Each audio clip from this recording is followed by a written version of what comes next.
Hey guys, so got a new video for Path of Exile. This one's going to be a crafting video where we craft a mirror tier grasping mail, and it's going to be a little bit different in the crafting process compared to what you normally would do for a grasping mail, and probably a little bit more expensive than your regular grasping mail. And the main difference is that we do have a veiled mod on this one.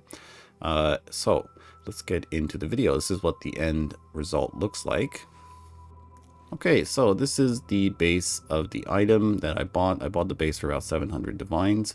A little bit expensive, but this one did already have an open prefix, so it did save me some trouble in Hinokora's locks and annulling a prefix. So I thought it was a pretty good deal and did buy it. So what we're going to do first of all is we need to switch the Eldritch implicits so we can work on the suffixes and keep the prefixes safe from anything happening. Okay, so what we're going to do is we are going to use Veiled Chaos, and we're going to use that to get the Veiled mod on. And since there is an open prefix, there is a chance that the Veiled Chaos does add another prefix, which we don't want to happen. So we're going to have to block a prefix, and at the same time we're also going to have to lock the prefixes with prefixes can't be changed. So we're going to need 2 open suffixes, and then what we're going to do is we're going to do can have up to 3 crafted multipliers or modifiers, and then we are going to craft on prefixes can't be changed, and then any kind of prefix, and then that'll allow us to veil chaos and get a suffix, and then it will also protect all of our prefixes and the open prefix because we have a crafted mod there. Cool winds.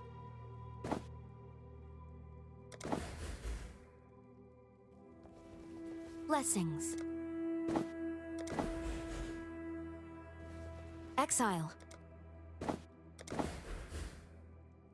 Cool winds.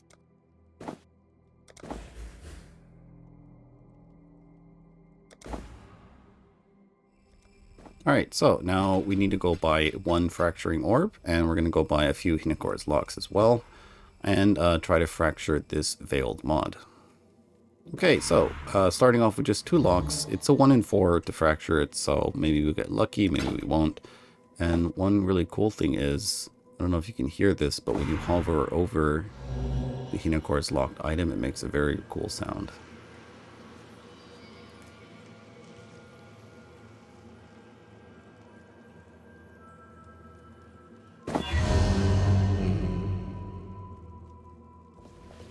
Okay, so very lucky, only took 2 Hinokora's locks to get the fracture, so now comes the annoying part in getting the suffixes. So the suffixes we're looking for is going to be tier 2 regenerate, life regeneration. You can only roll up to tier 2 on this base because it is a low item level, only item level 83. And then we're going to look for 1 resistance type. This can only be tier 2, I believe. Yeah, we can't roll tier 3.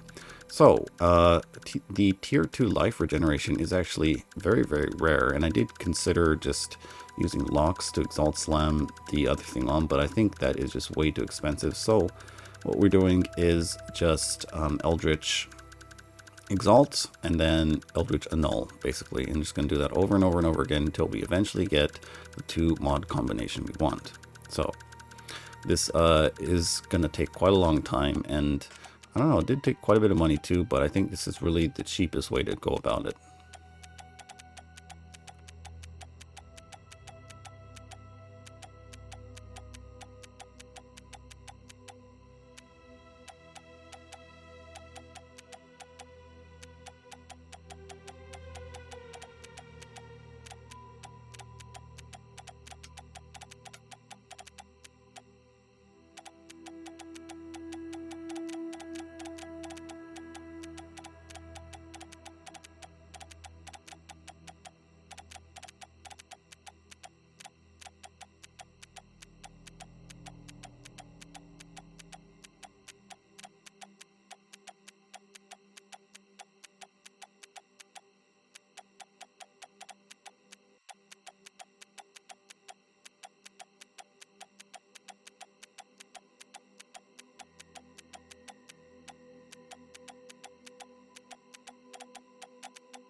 Okay, so now we do need to divine up the life regeneration.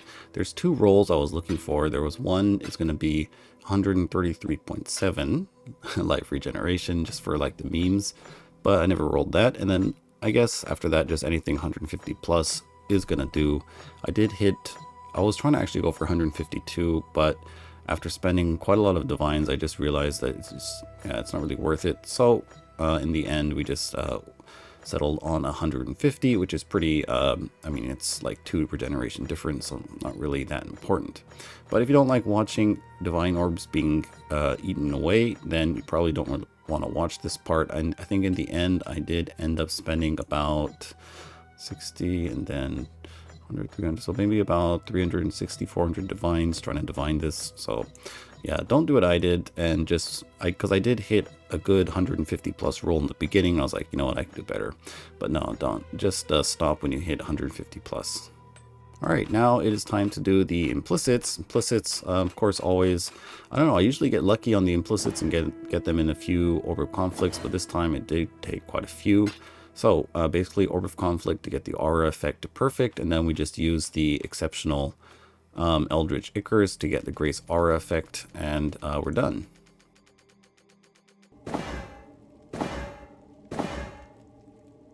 Okay, so a few other small things to do. I did quality up to 30% with Hillock, and then all we have to do is get the white sockets, and so we're doing that now. Didn't really take that many tries, I think maybe 10 plus, so not that bad. And then after that, we're going to divine the, resistance. In Harvest, we just swap the resistance back and forth till we get the roll we want. And then lastly, crafted mod. So on this one, I think I'm going to go with the flat energy shield because we are losing the 55 int by having this regeneration mod. So that's going to reduce our ES. And the fizz taken as is, I guess it is nice to have your fizz max hit, but not super important, I'd say. Maybe energy shield's a little bit more important. So we'll see. Maybe I'll swap it over to the fizz taken as mod later. But guys, yeah, so this is the end chest. If you want to look what the stats look like when I import it into my character, we are going to gain a little bit of energy shield because I guess we have the flat crafted ES. And I go from 4,900 ES regen in combat all the way up to about 5,400. So that's only when there is a rare or unique monster nearby, but it is a pretty big ES regeneration boost. And overall, I did gain a little bit of ES, but did lose some fizz max hit, but we'll have to test it out and see how this armor performs. But yeah, that's about it for this one, guys. Very quick crafting vid on how I made this chest. Anyways, thanks for watching, and I'll see you next time.